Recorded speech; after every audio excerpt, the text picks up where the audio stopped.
الحمد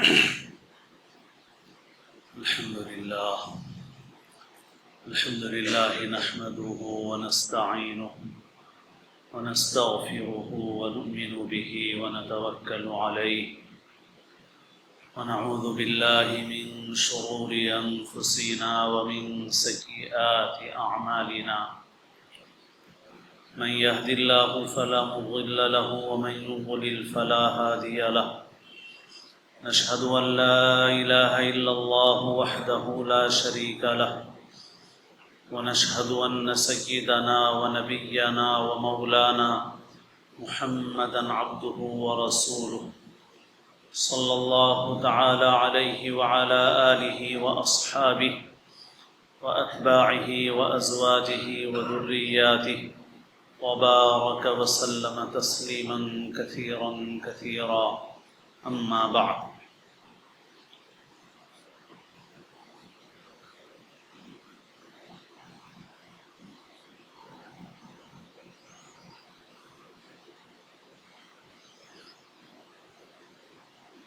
قابل احترام بزرگوں، عزیز دوستوں اور ساتھیوں، چند دنوں میں ذی الحجہ کا مہینہ شروع ہونے والا ہے۔ ذی الحجہ کے اس مہینے میں اللہ تعالیٰ نے دو خاص عبادتیں رکھی ہیں جو اس مہینے کے ساتھ مخصوص ہیں۔ ایک حج کی عبادت اور دوسری قربانی کی عبادت، اور ان دونوں عبادتوں کا تعلق حضرت ابراہیم علیہ السلام کی زندگی سے بھی۔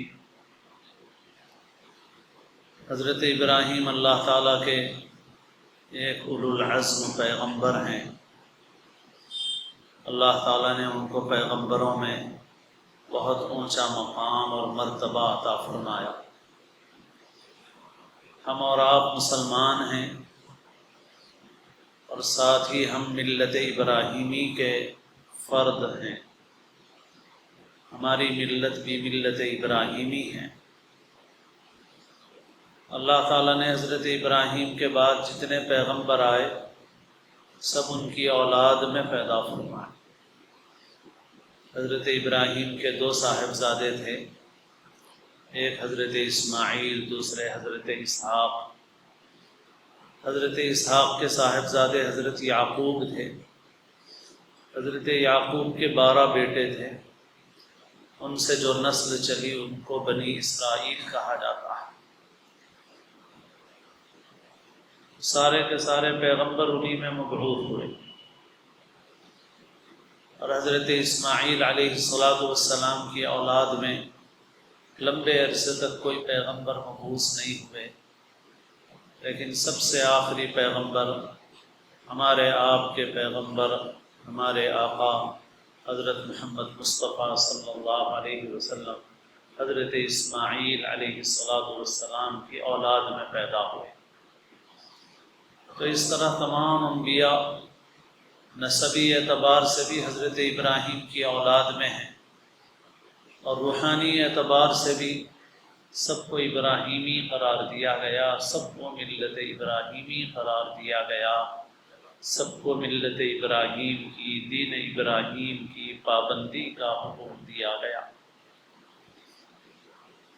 اسی وجہ سے حج کی جو عظیم عبادت ہے، جو مسلمانوں میں سے صاحب استطاعت لوگوں پر فرض ہے، اس کے مناسک میں کچھ ایسی چیزیں شامل ہیں جو حضرت ابراہیم اور ان کے گھرانے کے اعمال کی یادگار ہیں،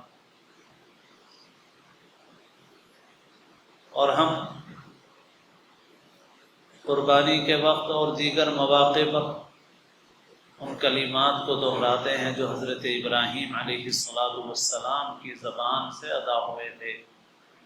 انی وجہت وجہی للذی فطر السماوات والارض حنیفا وما انا من المشرکین۔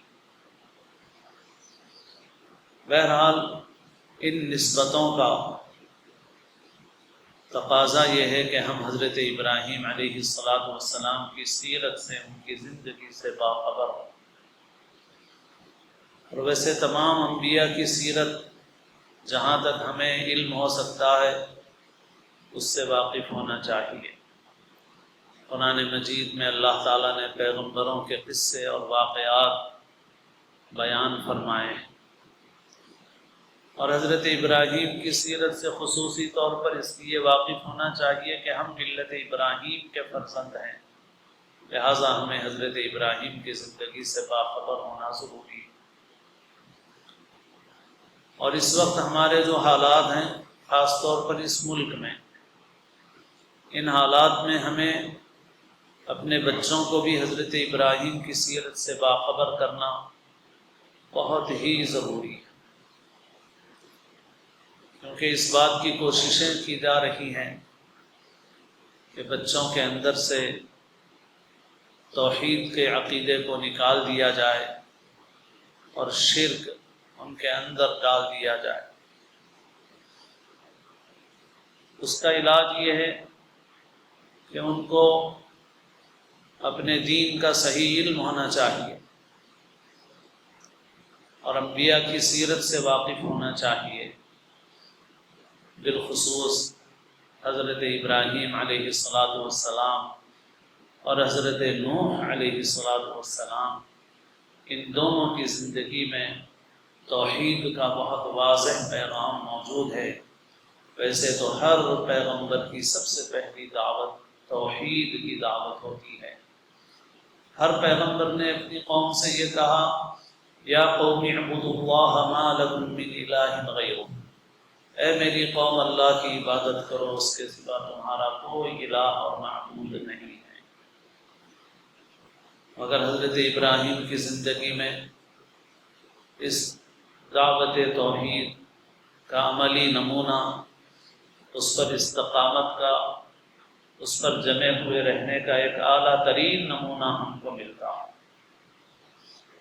حضرت ابراہیم علیہ السلام ایسے ماحول میں پیدا ہوئے جہاں ہر طرف شرک و بت پرستی تھی، اور انسان اپنے ہاتھوں سے مجسمے بناتے تھے اور انہی مجسموں کی عبادت کرتے تھے۔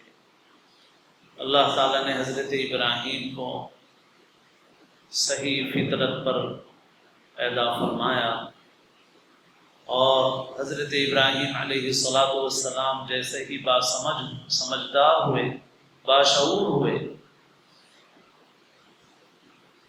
تو باوجود اس کے کہ پورا ماحول بت پرستی کا تھا، انہوں نے بچپن ہی سے بت پرستی سے انکار کیا۔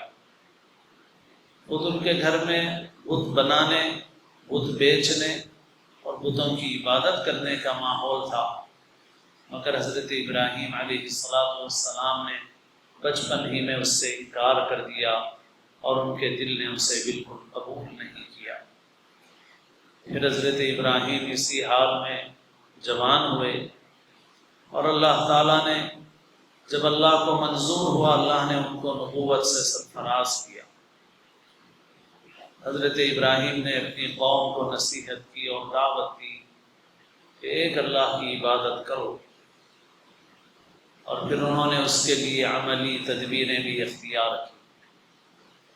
قرآن مجید میں ایک جگہ حضرت ابراہیم کا ذکر ہے، فرمایا وَلَقَدْ آتَيْنَا إِبْرَاهِيمَ رُشْدَهُ مِنْ قَبْلُ وَكُنَّا بِهِ عَالِمِينَ إِذْ قَالَ لِأَبِيهِ وَقَوْمِهِ مَا هَٰذِهِ التَّمَاثِيلُ الَّتِي أَنْتُمْ لَهَا عَاكِفُونَ۔ ہم نے ابراہیم کو رشد و ہدایت سے سرفراز کیا۔ ابراہیم نے اپنے باپ سے اور اپنی قوم سے کہا کہ ما هذه التماثيل التي انتم لها عاكفون، یہ کیسے مجسمے ہیں جن کے سامنے تم بیٹھے رہتے ہو، جن کی عبادت کرتے ہو، یہ کیا ہے؟ تو انہوں نے کہا وجدنا آباءنا لها عابدين، ہم نے اپنے باپ دادا کو ان کی عبادت کرتے ہوئے پایا ہے۔ حضرت ابراہیم علیہ السلام نے دو ٹوک طریقے پر فرمایا کہ تم اور تمہارے باپ دادا سب گمراہی میں تھے، وہ بھی گمراہی میں تھے، تم بھی گمراہی میں پڑے ہوئے۔ اور انبیاء کرام کے واقعات سے بھی یہ معلوم ہوتا ہے اور خود حضور پاک صلی اللہ علیہ وسلم بھی جب مکے والوں کو بلاتے تھے تو مکے والے یہ کہتے تھے کہ ہم اپنے باپ دادا کے طور طریقوں کو چھوڑنے کے لیے تیار نہیں ہیں۔ بہت سے لوگوں کی گمراہی کا بڑا سبب بغیر کسی دلیل کے اپنے باپ دادا کے طور طریقوں کو اختیار کرنا ہے، یعنی علم حاصل کرنا چاہیے۔ اگر باپ دادا کے وہ طور طریق ایسے ہیں جو انبیاء کی تعلیمات کے مطابق ہیں تو ضرور ان کو اختیار کیا جا سکتا ہے، لیکن اگر باپ دادا سے کچھ ایسے طور طریق چلے آ رہے ہوں جو انبیاء کی تعلیمات کے مطابق نہیں ہیں، اللہ کی کتاب کے مطابق نہیں ہیں، اللہ کے پیغمبروں کی ہدایات کے مطابق نہیں ہیں، تو پھر ان کو چھوڑنا ضروری ہے۔ لیکن اس میں بہت سے لوگ ناکام ہو جاتے ہیں اور وہ باپ دادا کے طور طریقوں کو بنیاد بناتے ہیں۔ کوئی دلیل ان کے پاس نہیں ہوتی سوائے اس کے کہ ہم نے اپنے باپ دادا کو اس پر عمل کرتے ہوئے پایا، لیکن قرآن مجید نے اور تمام انبیاء کی تعلیمات نے انسانوں کو آگاہ اور باخبر کیا کہ یہ کوئی بنیاد نہیں ہے، اور اس طرح سے غلطیاں، گمراہیاں انسانی زندگی کے اندر آ جاتی ہیں۔ انسان اول حضرت آدم علیہ السلام ایک اللہ کی عبادت کرنے والے تھے، پھر حضرت نوح کا زمانہ آیا تو اس وقت تک لوگ شرک و بت پرستی میں مبتلا ہو گئے تھے۔ آہستہ آہستہ گمراہی کا راستہ انہوں نے اختیار کر لیا تھا، اور وجہ یہ تھی کہ انہوں نے اللہ کی کتاب، پیغمبروں کی تعلیمات سے صرف نظر کرتے ہوئے صرف باپ دادا سے چلے آنے والے طور طریقوں کو بنیاد بنا لیا تھا، تو توحید کے عقیدے سے منحرف ہو کر شرک میں مبتلا ہو گئے تھے۔ اسی لیے مسلمانوں کی بھی یہ ذمہ داری ہے کہ ہم اپنے دین کو پہچانیں۔ ہمارا دین صرف باپ دادا سے چلی آنے والی چیزوں کی بنیاد پر نہیں ہے، ان کی تحقیق کرنا چاہیے اور معلوم کرنا چاہیے کہ آیا یہ باتیں کتاب و سنت کے مطابق ہیں یا نہیں ہیں، شریعت کے مطابق ہیں یا نہیں ہیں۔ اگر ہیں تو ان کو اختیار کریں، اور اگر نہیں ہیں تو صرف باپ دادا کے طور طریقوں کو بنیاد نہ بنائیں۔ عملی چیزوں میں بھی، یعنی جیسے عقیدے کی چیزوں میں یہ بات ہے، ویسے ہی عمل سے تعلق رکھنے والی چیزوں میں بھی یہ بات ہے۔ بہرحال حضرت ابراہیم سے ان لوگوں نے کہا کہ ہم نے اپنے باپ دادا کو اس طریقے پر پایا۔ حضرت ابراہیم نے کہا کہ تمہارے باپ دادا سب کلی گمراہی میں تھے۔ انہوں نے کہا کہ کوئی سنجیدہ اور سچی بات لے کر آئے ہو یا کھیل اور مذاق کر رہے ہو؟ حضرت ابراہیم نے کہا کہ نہیں، میں بہت سنجیدہ بات لے کر آیا ہوں تمہارے پاس۔ تمہارا پروردگار وہ ہے جس نے آسمان اور زمین کو پیدا کیا ہے، ربكم رب السماوات والارض الذي فطرهن وانا على ذلك من الشاهدين۔ بہرحال ان لوگوں نے کہا کہ نہیں، ہم تو اپنے باپ دادا کے اس طور طریق کو نہیں چھوڑیں گے۔ حضرت ابراہیم علیہ السلام نے کہا کہ اچھا، میں تم کو عملی طور پر سبق دوں گا اور یہ بتاؤں گا کہ جن بتوں کی تم عبادت کرتے ہو، جن کے سامنے اپنی پیشانی ٹکاتے اور جھکاتے ہو، یہ کوئی نفع نقصان پہنچانے کی صلاحیت اور طاقت نہیں رکھتے۔ چنانچہ ایک مرتبہ قوم کے لوگ ایک میلے میں گئے ہوئے تھے بستی سے باہر، اور بت خانے میں انہوں نے بتوں کو رکھ کر ان کے سامنے کھانے پینے کی چیزیں رکھ دی تھی۔ حضرت ابراہیم علیہ السلام بت خانے میں گئے، فَجَعَلَهُمْ جُذَاذًا إِلَّا كَبِيرًا لَهُمْ لَعَلَّهُمْ إِلَيْهِ يَرْجِعُونَ۔ اور جتنے بت تھے ان کے اعضاء کچھ توڑ دیے حضرت ابراہیم نے، سوائے جو ان کا بڑا تھا اس کو چھوڑ دیا، اور باقی کسی کا ہاتھ، کسی کا پیر توڑ دیا، کیونکہ وہ معبود نہیں تھے، وہ خدا نہیں تھے، وہ مجسمے تھے۔ کس نے بنائے تھے؟ کیا اللہ نے بنائے تھے؟ کیا آسمان سے نازل ہوئے تھے؟ انسانوں نے خود بنائے تھے، اور دنیا میں بھی انسان بناتے ہیں اور توڑتے ہیں۔ بہت سے رسم اور بہت سے طریقے بھی ایسے ہیں کہ اپنے ہاتھ سے بناتے ہیں اور اپنے ہاتھ سے ہی پھر اسے تلف بھی کر دیتے ہیں کسی نہ کسی شکل میں۔ تو وہ انسانوں کے ہاتھوں بنائے ہوئے مجسمے تھے، وہ خدا نہیں تھے، وہ معبود نہیں تھے، وہ مجسمے تھے مٹی کے، چیزوں کے، جن کو انسانوں نے اپنے ہاتھوں سے بنایا تھا۔ حضرت ابراہیم علیہ السلام نے، انسانوں نے اپنے ہاتھوں سے جو مجسمے بنائے تھے ان مجسموں کو توڑا، کسی کا ہاتھ توڑا، کسی کا پیر توڑا، یہ بتانے کے لیے اور یہ سمجھانے اور سبق دینے کے لیے کہ جن کو تم پوج رہے ہو یہ تمہارے ہاتھ سے بنائے ہوئے ہیں، یہ خدا نہیں ہے۔ اور بڑے کو چھوڑ دیا۔ جب شام میں وہ لوگ واپس ہوئے اور وہ اپنے بت خانے میں داخل ہوئے تو سب سے پہلے تو ان کے دل نے ان سے یہ کہا کہ غلطی پر تم ہو، لیکن بہرحال وہ اڑے ہوئے تھے اپنے باپ دادا کے طریقے پر۔ تو آئے اور آ کر انہوں نے پوچھا من فعل هذا بآلهتنا انه لمن الظالمین، ہمارے معبودوں کے ساتھ یہ کس نے کیا؟ بلا شبہ وہ ظالموں میں سے ہے۔ تو کسی نے کہا کہ ہم نے ایک نوجوان کے متعلق سنا ہے کہ وہ ان بتوں کا تذکرہ کیا کرتا ہے اور یہ کہا کرتا ہے کہ یہ بت نفع نقصان نہیں پہنچا سکتے، یہ بے حقیقت ہے، یہ معبود نہیں ہے، تو ضرور اسی نے کیا ہوگا۔ تو کہا گیا کہ لاؤ اس نوجوان کو سامنے۔ تو حضرت ابراہیم علیہ السلام کو طلب کیا گیا اور پوچھا انہوں نے انت فعلت هذا بآلهتنا یا ابراہیم، اے ابراہیم ان بتوں کے ساتھ یہ معاملہ تم نے کیا ہے؟ تو حضرت ابراہیم علیہ السلام نے جواب میں فرمایا بل فعلہ کبیرہم ھذا فاسألوہ ان کانوا ینطقون۔ حضرت ابراہیم نے صورتحال ایسی بنا رکھی تھی کہ چھوٹے جو مجسمے تھے ان کے ہاتھ پیر توڑ دیے تھے اور جو بڑا تھا اس کو جن کا منہ چھوڑ دیا تھا، اور غالباً وہ جو ہتھوڑا تھا وہ بھی اسی کے کندھے پر رکھ دیا۔ حضرت ابراہیم نے کہا کہ صورتحال سے تو ایسا لگتا ہے کہ اس بڑے نے کیا ہے،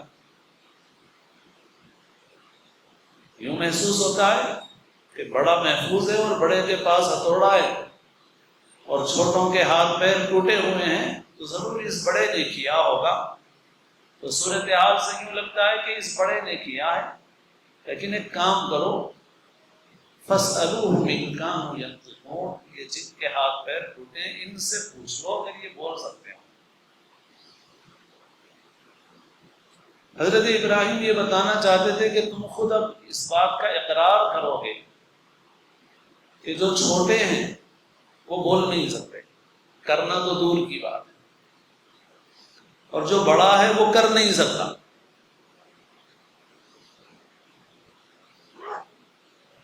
قرآن مجید میں ایک جگہ ارشاد فرمایا یا ایھا الناس ضرب مثل فاستمعوا له ان الذين تدعون من دون الله لن يخلقوا ذبابا ولم يجتمعوا له وان يسلبهم الذباب شيئا لا يستنقذوه منه ضعف الطالب والمطلوب۔ لوگوں ایک مضمون بیان کیا جاتا ہے، اسے غور سے سنو۔ تم اللہ کو چھوڑ کر جن کو پکارتے ہو، جن معبودوں کو تم پکارتے ہو، وہ ہرگز ایک مکھی بھی پیدا نہیں کر سکتے اگرچہ سارے کے سارے جمع ہو جائیں۔ سارے مل کر کوئی انسان پیدا کریں، کوئی شیر پیدا کرے، کوئی ہاتھی پیدا کریں، یہ تو دور کی بات ہے، سارے کے سارے مل کر کے ایک مکھی بھی پیدا نہیں کر سکتے۔ وَإِن يَسْلُبْهُمُ الذُّبَابُ شَيْئًا لَا يَسْتَنقِذُوهُ مِنْهُ، بلکہ اگر کوئی مکھی ان کے پاس سے کوئی کھانا، کوئی غذا چھین لے تو یہ اس کو بچا بھی نہیں سکتے۔ طالب بھی کمزور ہے اور مطلوب بھی نہایت کمزور ہے۔ تو حضرت ابراہیم یہ بتانا چاہتے تھے کہ دیکھو تم خود اس کا اقرار کرو گے۔ حضرت ابراہیم کا مقصد یہ نہیں تھا کہ خامخواہ کسی کے ساتھ ایسا سلوک کیا جائے۔ حضرت ابراہیم ان انسانوں کو حقیقت سے آشنا کرنا چاہتے تھے، باخبر کرنا چاہتے تھے، اور ان سے یہ بتانا چاہتے تھے کہ تم اپنے دل میں جن چیزوں کا ڈر رکھے ہوئے ہو یہ بیکار ہے، ڈر ایک اللہ کا رکھو، اور ان کو معبود بنائے ہوئے ہو تم یہ دھوکے میں ہو، تم صحیح راستے سے ہٹ گئے ہو، تم خود اب اس کا اقرار کرو گے کہ یہ بول نہیں سکتے اور وہ کر نہیں سکتا۔ حضرت ابراہیم کی اس نصیحت پر ان کے دل نے اندر سے کہا کہ بات تو ابراہیم کی صحیح ہے۔ فَرَجَعُوا إِلَىٰ أَنفُسِهِمْ فَقَالُوا إِنَّكُمْ أَنْتُمُ الظَّالِمُونَ ثُمَّ نُكِسُوا عَلَىٰ رُءُوسِهِمْ لَقَدْ عَلِمْتَ مَا هَٰؤُلَاءِ يَنطِقُونَ۔ دل تو اندر سے کہہ رہا تھا کہ ابراہیم کی بات صحیح ہے، سر بھی ان کے شرمندگی سے جھک گئے تھے، مگر پھر کہنے لگے کہ ابراہیم تم جانتے ہو کہ یہ بول نہیں سکتے۔ تو حضرت ابراہیم نے کہا کہ افسوس ہے تمہارے اوپر، اُفٍّ لَكُمْ وَلِمَا تَعْبُدُونَ مِن دُونِ اللَّهِ أَفَلَا تَعْقِلُونَ۔ کیسے ان کی عبادت کرتے ہو تم اللہ کو چھوڑ کر، جو خالق ہے، مالک ہے، اکیلا ہے، اس کا کوئی شریک نہیں ہے۔ ان کمزور مجسموں کو جن کو تم اپنے ہاتھ سے بناتے ہو ان کو تم اپنا معبود کیسے بنائے ہوئے ہو؟ افتعبدون من دون اللہ ما لا ينفعكم شيئا ولا يضركم۔ اللہ کو چھوڑ کر ان کی عبادت کر رہے ہو جو تمہیں نہ نفع پہنچا سکتے ہیں نہ نقصان پہنچا سکتے ہیں۔ اف لکم ولما تعبدون من دون اللہ افلا تعقلون۔ تو پھر تمہارے اوپر، افسوس ہے تم پر اور ان پر جن کی تم عبادت کر رہے ہو اللہ کو چھوڑ کر، کیا تمہیں اتنی سمجھ نہیں ہے؟ تو اس کے جواب میں ان کے پاس کوئی دلیل نہیں تھی، کوئی معقول بات نہیں تھی، بس ان کا ایک فیصلہ تھا کہ یہ ہمارے باپ دادا کے طور طریقے کو چھوڑے ہوئے ہے، ہمارے بتوں کو برا بھلا کہتا ہے۔ حَرِّقُوهُ وَانصُرُوا آلِهَتَكُمْ إِن كُنتُمْ فَاعِلِينَ۔ ابراہیم کو جلا دو اور اپنے معبودوں کی مدد کرو اگر تم کر سکتے ہو۔ چنانچہ انہوں نے حضرت ابراہیم کو جلانے کا فیصلہ کیا اور اس کے لیے بہت ہی بڑی خطرناک آگ جلائی، اور اس کے اندر حضرت ابراہیم علیہ السلام کو ڈالا گیا، مگر اللہ تعالیٰ نے آگ کو حکم دیا یا نار کونی بردا وسلاما علی ابراہیم، اے آگ ٹھنڈی اور سلامتی والی ہو جائے ابراہیم کے لیے۔